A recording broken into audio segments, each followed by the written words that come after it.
This is a Sports Catastrophe production. Hey there, how there, ho there. It's Jeff Curtin. I'm welcoming you to another Sports Catastrophe birthday boy. And the birthday boy on today, March the 15th, is Mike Tomlin. Yes, him. He's not even 50 yet. He's now 49. So, he is the third youngest head coach of any of the four major professional sports, which is amazing. He's 49 and he's still the third youngest? Wow. He is the 10th African American head coach in NFL history and the first in Steelers history. And when he won the Super Bowl in 2009, he was the youngest head coach to lead his team to a Super Bowl victory and also the third African American coach to be in the Super Bowl and the second to win it. So, he had a playing career with William and Mary. Basically, it's a university that is not IA.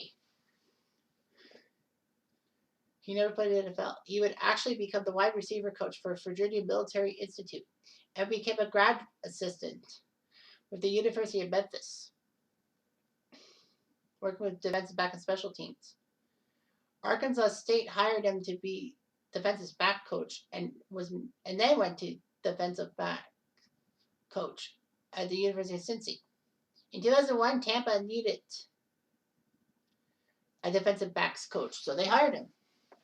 And thanks to him and the help with the defensive backs, especially Dexter Jackson and the other guy, I can't remember his name, but anyway, the defense was great. It was never ranked worse than 6th overall in Tomlin's tenure from 01 to 05 as defensive backs coach.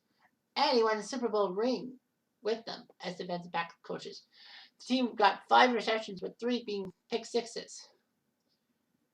Tomlin was selected by Vikings head coach Brad Childress to be his defensive coordinator in 2006. Weird as it sounded, but 2 players on the Vikings were older than Tomlin, and Tomlin was actually a teammate of Darren Sharper, who was a very good safety at William & Mary. The weird thing about the Vikings was that they were great against the run. They were number 1 against the run, but against the pass, they were terrible. However, Mike Tomlin basically was given the keys to the Pittsburgh Steelers in 2007 when he was hired to replace Bill Cowher, who resigned after 15 years. Tomlin also was considered a Miami head coach, but Cam Cameron got it. Tomlin continued a trend of 30-something Steelers head coaching hires. Cowher was 34 when he was hired in 92, and Chuck Noll was hired at age 37 in 69. So that's amazing. Tomlin became the first Steelers head coach to be African American and the 10th overall. In fact, Steelers owner Dan Rooney was the head of the diversity committee and proposed the Rooney rule, meaning the teams had to interview minority candidates while selecting a head coach.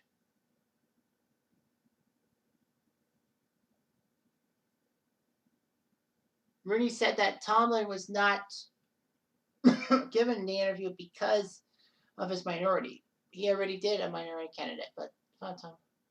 So Tomlin basically had a 4-year contract and all that. Tomlin decided to retain many of Cowher's assistants, most notably defensive coordinator Dick LeBeau.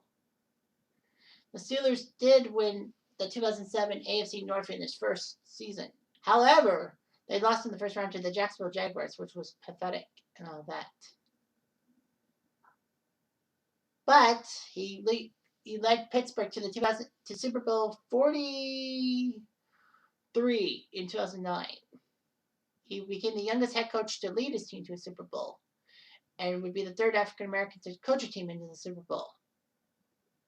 Lovie Smith and Tony Dungy were the other 2, who were opposing each other in Super Bowl 41, which was weird. Because no African American had coached a team in the Super Bowl, and then they had 2, and then both opponents did, Lovie Smith and Tony Dungy. And then, Mike Tomlin did a couple years later. He was named Coach of the Year and won the Super Bowl when the Steelers beat the Cardinals 27-23 in a very, very tight game. All that.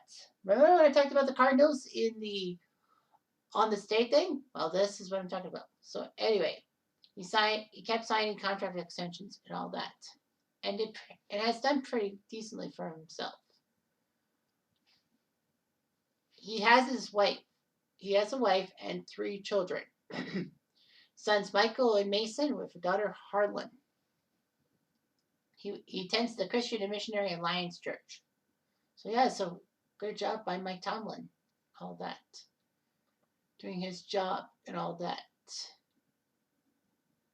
So yeah, Pittsburgh's done decently, but in the past they have not really done well against them. And Mike Tomlin got in trouble for tricking a Baltimore Ravens returner. Although he tried to claim that he was watching the scoreboard and didn't know his foot was out on the field. Idiotic. But yeah, Pittsburgh's still a dynasty under Mike Tomlin, and he knows what he's done. Although now, even though Pittsburgh started at 11-0 in the 2020 season, they lost the first round to Cleveland. You got to think about Tomlin's head probably on a platter soon enough. We can all hope that's false. I'm Jeff Diamond. Adieu.